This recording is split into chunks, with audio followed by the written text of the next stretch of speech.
عن کے ساتھ کی جاتی ہے، سمعت یعنی میں نے اس سے سنا، حدثنا اس نے ہم سے حدیث بیان کی، اخبرنا اس نے ہمیں خبر دی۔ اب یہ جو الفاظ ہیں نا، اس میں تو توریہ نہیں ہو سکتا، تدلیس نہیں ہو سکتی۔ حدثنا اس نے ہم سے حدیث بیان کی، اب سکہ راوی تو جھوٹ بول ہی نہیں سکتا۔ ایک چکر ہے جس میں وہ چھپا سکتا ہے، وہ ان کہے کہ فلاں سے روایت ہے، فلاں سے روایت تو ہے، لیکن تمہیں کس نے بتائی؟ فلاں نے یا کسی اور نے؟ تو چھپا گیا۔ این ممکن ہے کہ اسی نے بتائی ہو، این ممکن ہے کہ کسی اور نے بتائی ہو۔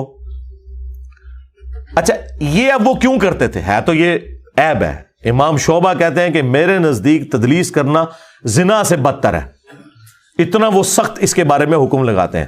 لیکن امام شعبہ خود مدلسین سے روایتیں بھی کرتے ہیں، لیکن وہ بتا دیتے ہیں کہ میں اگر مدلس سے روایت کروں تو جب تک سماع کی تصریح نہیں ہوگی میں آگے روایت بیان نہیں کروں گا، لہذا میری سند کے اندر اگر عن والی روایت بھی آ جائے قتادہ کی یا اعمش کی تو تم نے اسے سماع کی تصریح پر محمول سمجھنا ہے، اور وہ ہم لیتے ہیں۔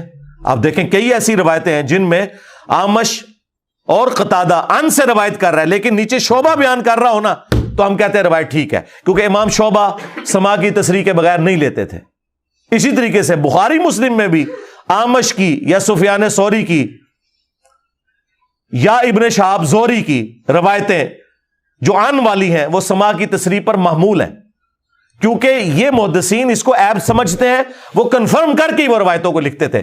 ہمیں سماع کی تصریح ملے نہ ملے، بخاری مسلم کے بارے میں یہ ایگریڈ اپون مسئلہ ہے کہ وہ سماع کی تصریح پر معمول ہے۔ ویسے بعض لوگوں نے محنت بھی کی ہے اور سماع کی تصریح مختلف کتابوں سے نکالی ہے۔ ایک عرب کے اسکالر نے پوری کتاب لکھی اس ٹاپک کے اوپر، انہوں نے ایک ایک روایت کی سماع کی تصریح بتائی ہے۔ بہرحال چونکہ ایک قانون ہے، ایکسیپٹنس اسے مل چکی ہے، لہذا ہمیں ایک ایک روایت کی اس تحقیق میں جانے کی ضرورت نہیں ہے۔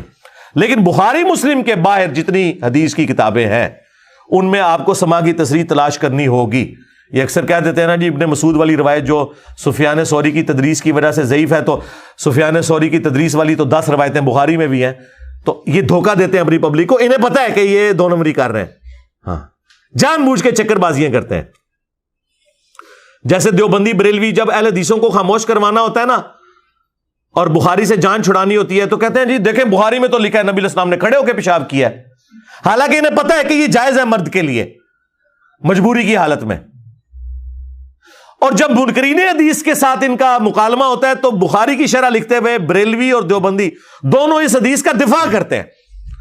اہل حدیث سے مکالمہ ہوتا ہے تو وہی حدیث عیب کے طور پر پیش کرتے ہیں، جیسے بخاری نو مندے ہو پھرتے ہو تو عیب ہی لکھے ہے، چونکہ انہوں نے رفع الیدین سے بھاگنا ہوتا ہے۔ اسے کہتے ہیں ایک ٹکٹ میں 2 مزے کرنا۔ اچھا یہ جو منافقت کر رہے ہیں تو یہ کسے دھوکہ دے رہے ہیں؟ اپنے آپ کو۔ جب قرآن کہتا ہے وَأَنْتُمْ تَعْلَمُونَ، یہود و نصارہ کو اللہ تعالیٰ نے کہا ہے کہ تم جانتے تو ہو، یہ جو کچھ شرک کر رہے ہو یا نبی الاسلام کا انکار کر رہے ہو، تمہاری کتابوں میں نبی الاسلام کی پیش گوئیاں تو موجود تھی، حتیٰ کہ سورۃ البقرہ میں، سورۃ الانعام میں ہے یہ نبی کو اس طرح پہچانتے ہیں جس طرح اپنے بیٹے کو، انہیں پتہ ہے یہ وہی پیغمبر ہے، لیکن نہیں، ہٹ درمی پہ آگے۔